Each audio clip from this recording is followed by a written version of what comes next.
میرے محترم بھائیوں اور دوستوں، اس پر آنا اور لانا یہ ہماری محنت ہے۔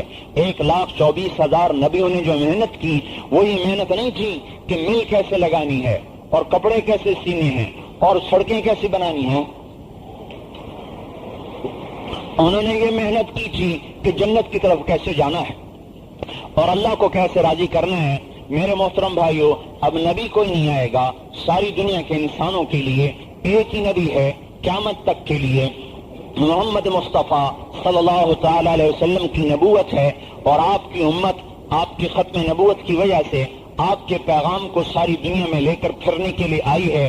یہ راستہ بہت آسان ہے، کیا کہ ہم اللہ پر ایمان لا کر، اس کے نبی پر ایمان لا کر اس کے بندے بن جائیں اور اس کے حکموں پر چلنے والے بن جائیں اور اس کے طریقوں کو اپنانے والے بن جائیں اور اس کو آگے پھیلانے والے بن جائیں۔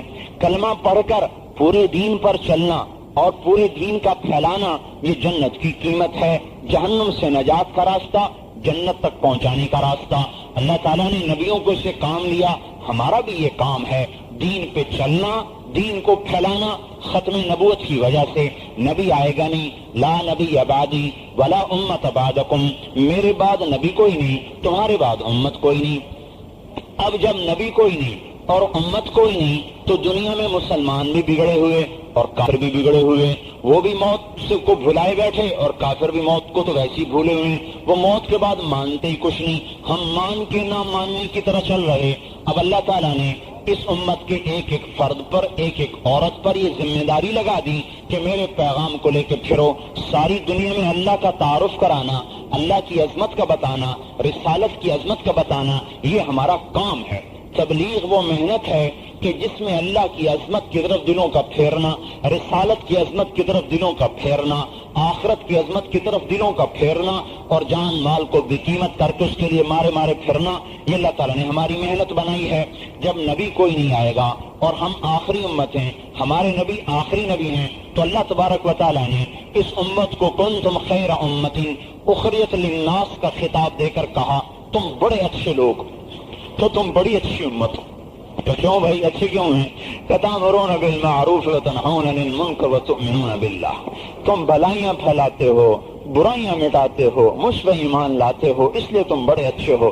اور قربان جائیں حضور کی ذات علی پر کہ حضور صلی اللہ علیہ وسلم نے اپنے صحابہ کا نہیں، اپنے بعد میں آنے والی امت کا بھی خیال رکھا۔ آپ نے کیا فرمایا؟ وَلَا وَدِدْتُ أَنْ أَرَىٰ إِخْوَانِي، میرا جی چاہتا ہے میں اپنے بھائیوں کو دیکھوں۔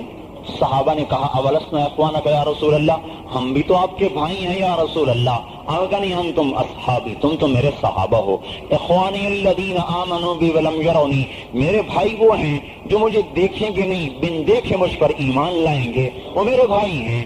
ہم ایمان عمل کے اعتبار سے تو گندے ہیں، لیکن حضور صلی اللہ تعالی وسلم نے شفقت کی چادر اتنی پھیلا دی کہ قیامت تک آنے والی امت کو اپنی شفقت کی چادر کے اندر لے لیا کہ میرے بھائی ہیں جنہوں نے مجھے دیکھا نہیں اور مجھ پہ ایمان لائے۔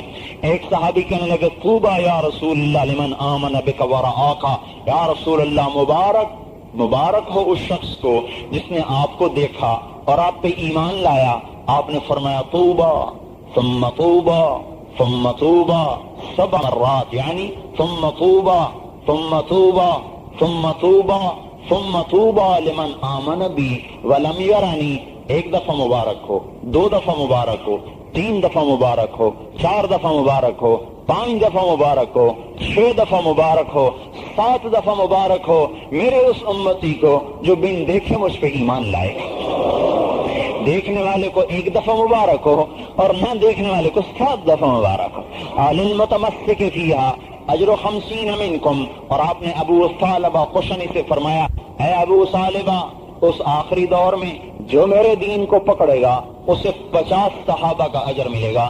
ابو ثعلبہ کہنے لگے 50 منا او منہم، ہمارے 50 یا ان کے 50؟ اب ہمیں بل 50 منکم، نہیں تمہارے 50، لأنکم تجدون علی الخیر اعوانا وانصارا وانہم لا یجدون علیہ اعوانا وانصارا۔ اے ابو ثعلبہ، وجہ اس کی یہ ہے کہ آج دین پر چلنے کے لیے سب تمہارے موافق ہیں اور جب وہ دین پر چلیں گے تو ان کا ایک بھی موافق نہیں ہوگا، اس کی وجہ سے ان کو 50 کا اجر ملے گا، تمہارے 50 ان کا ایک اجر میں برابر ہو جائیں گے قیامت کے دن۔ تو حضور صلی اللہ علیہ وسلم پہ قربان جائیں، انہوں نے اولین کو بھی آخرین کو بھی اپنی شفقت کی چادر میں لے لیا اور کام سب کا ایک بنا دیا۔